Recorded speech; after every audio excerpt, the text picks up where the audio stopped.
በኢራንና በእስራኤል መካከል ያለው ግጭት እጅግ በጣም ተባብሶ የቀጠለ ሲሆን አሜሪካም በቀጥታ ወደ ግጭቱ ገብታለች። በሁለቱ ሀገራት ጦርነት ዙሪያ የተሰሙ አዳዲስ መረጃዎችን አካቶ ሃሪ ዲጂታል ልዩ ዳሰሳ አዘጋጅቷል። አብራችሁን ቆዩ።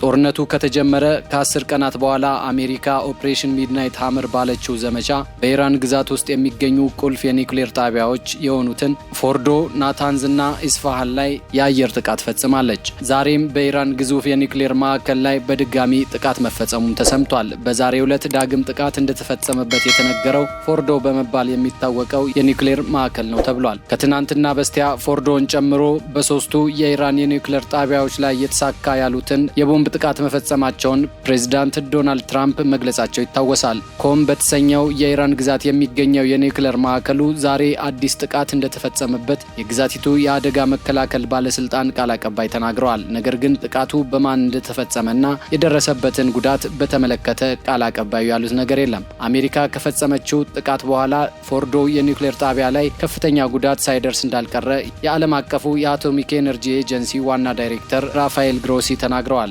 የደረሰውን ጉዳት በዝርዝር ለማወቅ እንዲቻልም የተኩስ አቁም እንዲደረግ ዋና ዳይሬክተሩ ጥሪ አቅርበዋል። ኢራን ጥቃቶቹን አምናለች፣ ነገር ግን ሰራተኞቿ ከጥቃቱ በፊት መውጣታቸውንና ምንም አይነት ጉዳት አለመድረሱን ገልጻለች። የዓለም አቀፉ አቶሚክ ኤነርጂ ኤጀንሲ በአካባቢው የጨረር መጠን መጨመር አለመኖሩን አስታውቋል። እስራኤል በበኩሏ ጥቃቶቹ የኢራንን የኒውክሌር መርሃ ግብር በጣም ረጅም ጊዜ ወደ ኋላ እንዳስቀሩት ገልጻለች። የእስራኤል ባለስልጣናት ፎርዶ ሙሉ በሙሉ እንዳልወደመ ጠቁመዋል። የሳተላይት ምስሎች በፎርዶ የኒውክሌር ጣቢያ የፍንዳታ ምልክቶች እንዳሉም ያሳያሉ። የአሜሪካ ጥቃቶችን ተከትሎ ኢራን በእስራኤል ላይ ከፍተኛ የሚሳኤል ጥቃት በመፈጸም አጸፋዋን መልሳለች። የኢራን አብዮታዊ ጥበቃ እንደገለጸው የቅርብ ጊዜ የሚሳኤል ጥቃቶች በእስራኤል ቤንጉሪዮን ዓለም አቀፍ አውሮፕላን ማረፊያና የምርምር ተቋም ኢላማ አድርገዋል። ዛሬ ደግሞ የእስራኤል ጦር በምዕራብ ምስራቅና መካከለኛው ኢራን የሚገኙ ቢያንስ 6 የአውሮፕላን ማረፊያዎችን ማውደሙን ገልጿል።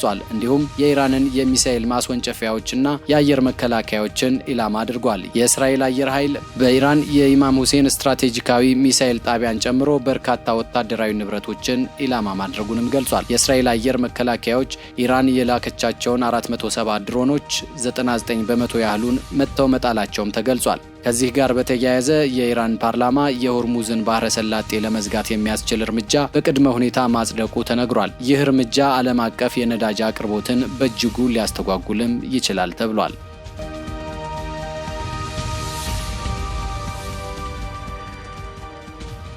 በኢራንና በእስራኤል መካከል ያለው ግጭት ተባብሶ ቀጥሏል። ይህን የተመለከቱ መረጃዎች በስፋትና በብዛት እየተደመጡም ነው። የዓለም አስማሚ ሕጎች ጠባቂ እንደሆነ የሚነገረው የተባበሩት መንግስታት ድርጅት ጥርስ የሌለው አንበሳ ማስጠንቀቂያ በየሰዓቱ በሚባል ደረጃ ጦርነቱ እንዲቆም ቢወተውትም እስካሁን ሰሚ ያገኝ አይመስልም። ጦርነቱ አሁን ላይ ማንም ሊቆጣጠረው በማይችል ደረጃ ላይ እየደረሰም ይመስላል። ግጭቱ መቀጠሉ ተከትሎም ዓለምን ወደ አዲስ ቀውስ የሚያመራ እየሆነም ነው። እስካሁንም የእስራኤል ጦር በኢራን አየር ክልል ላይ ከ60 በላይ የእስራኤል ጄቶች በቴህራን ዙሪያና ከኢራን የኒውክሌር መርሃ ግብር ጋር በተያያዙ ቦታዎች ላይ ኢላማዎችን መምታቱን አስታውቋል። በተለይም የኢራን የኒውክሌር ምርምር ኤጀንሲ ዋና መስሪያ ቤት መምታቱም ይታወቃል። ኢራን በበኩሏ በደቡባዊ እስራኤል በሚገኙ ቤርሻባ ከተማ የሚገኝ የቴክኖሎጂ ፓርክ ላይ ሚሳኤል በመተኮስ በርካታ ህንፃዎችን አውድማለች። በዚህ ጥቃት 7 ሰዎች ጉዳት ደርሶባቸው ወደ ሆስፒታል ተወስዷል። ምንም እንኳ ሞት ባይከሰትም ኢራን ይህን ጥቃት የሰነዘረችው እስራኤል በሶሪያ ደማስቆ በሚገኘው ኤምባሲዋ ላይ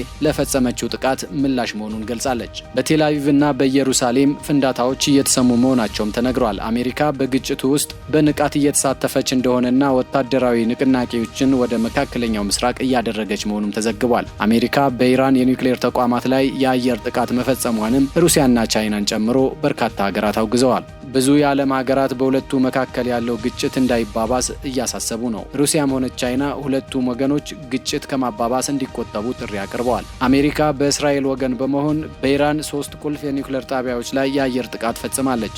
እነዚህ ጥቃቶች የአሜሪካ በግጭቱ ውስጥ የገባችበት ጥልቁ ወታደራዊ እርምጃ ተብለው ተገልጸዋል። የኢራን የውጭ ጉዳይ ሚኒስትር አባስ አራግቺ አሜሪካ በኒውክሌር ተቋሞቻቸው ላይ የፈጸመችው አሰቃቂና ህገወጥ የኃይል አጠቃቀም ባሉት ጥቃት ላይ በተባበሩት የተባበሩት መንግስታት የጸጥታው ምክር ቤት ድንገተኛ ስብሰባ እንዲደረግ ጥሪ አቅርበዋል። አሜሪካ የኒውክሌር ጣቢያዎች ላይ ያነጣጠረ ጥቃቶቿ ስለ መንግስት ለውጥ አይደለም ብትልም ትራምፕ ግን የመንግስት ለውጥ አስፈላጊነትን የሚመለከት ጥቆማ ሰጥተዋል።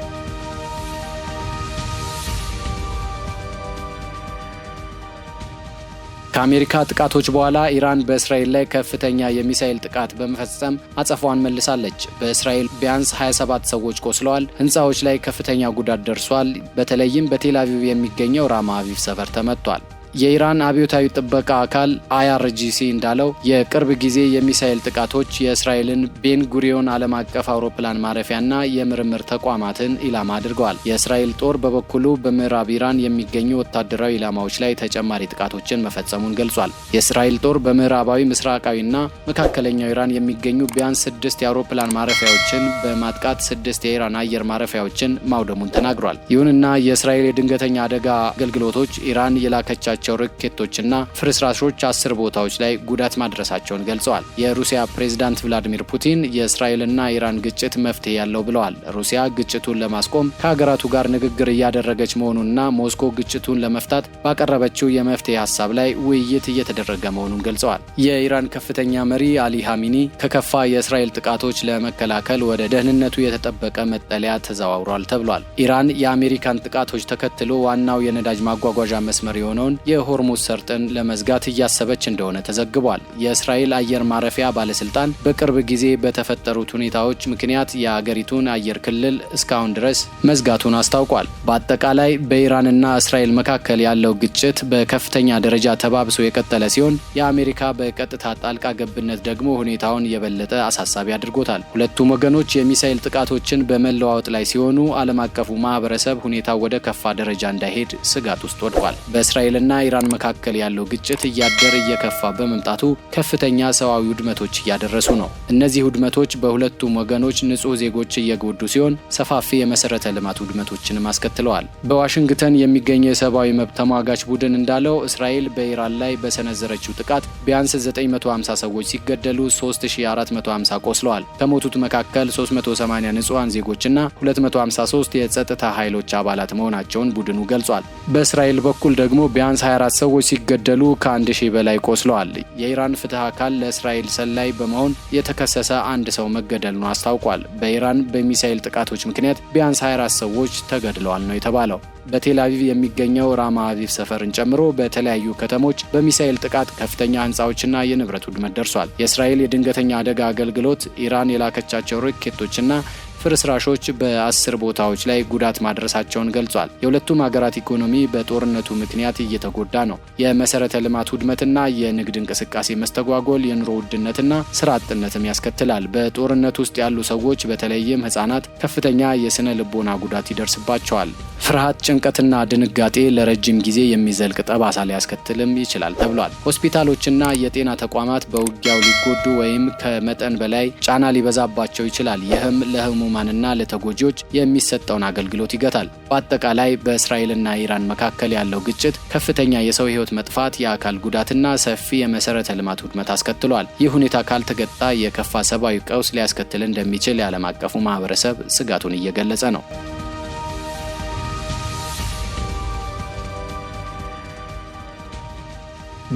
በእስራኤልና ኢራን መካከል ያለው ጦርነት ወደፊት በርካታ ከባድና ውስብስብ መዘዞችን ሊያስከትል እንደሚችልም ይታመናል። ሁኔታው በየጊዜው እየተለዋወጠ በመሆኑ ትክክለኛውን ውጤት መተንበይ አስቸጋሪ ቢሆንም ሊከሰቱ የሚችሉ ጉዳቶች ግን ተገማች ነበሩ። ግጭቱ ከእስራኤልና ኢራን አልፎ የሌሎች ሀገራት ተሳትፎም ሊያመጣ ይችላል። ኢራን በተዘዋዋሪ የምትደግፋቸው እንደ ሂዝቦላህ በሊባኖስ፣ የኢራቅ ሚሊሻዎችና የየመን ሀውቲ አማጽያን የመሳሰሉ ቡድኖች በእስራኤልና በአሜሪካ ጥቃት ሊሰነዝሩ ይችላሉ። ይህ ደግሞ ግጭቱን ወደ ሌሎች የአካባቢው ክፍሎችም ሊያሰራጨው ይችላል። አሜሪካ በኢራን የኒውክሌር ጣቢያዎች ላይ ያደረገችው ጥቃት የግጭቱ መጠን ከፍ አድርጎታል። ኢራን በአካባቢው በሚገኙ የአሜሪካ ወታደራዊ ጣቢያዎች ላይ የመልሶ ማጥቃት የምትፈጽም ከሆነ የአሜሪካ ቀጥተኛ ወታደራዊ ጣልቃ ገብነትም ይጨምራል። ሌላው ደግሞ የእስራኤልና የአሜሪካ ጥቃቶች የኢራን የኒውክሌር መርሃ ግብር ሙሉ በሙሉ ላይገቱት ይችላሉ። ይልቁንም ኢራን በፍጥነት የኒውክሌር መሳሪያ ለማምረት ያላትን ቁርጠኝነት ሊያጠናክር እንደሚችልም ነው በመነገር ላይ ያለው።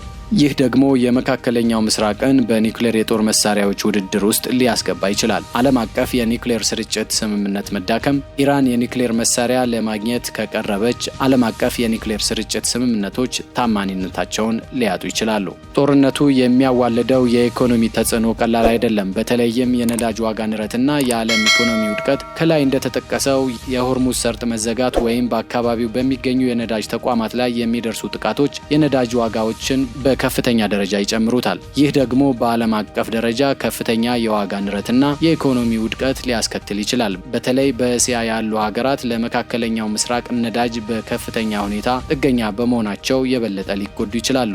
የንግድ መስመሮች መስተጓጎል፣ በባህር ትራንስፖርት ላይ የሚፈጠሩ ችግሮች ለምሳሌ በቀይ ባህር ውስጥ በሁቲዎች ጥቃትና የኢንሹራንስ ዋጋ መጨመር ዓለም አቀፍ የንግድ እንቅስቃሴን ያቀዛቅዛሉ የሚል ስጋትን ፈጥሯል። አድማጮቻችን፣ የዛሬውን በዚሁ አበቃን። ስላዳመጣችሁን እናመሰግናለን።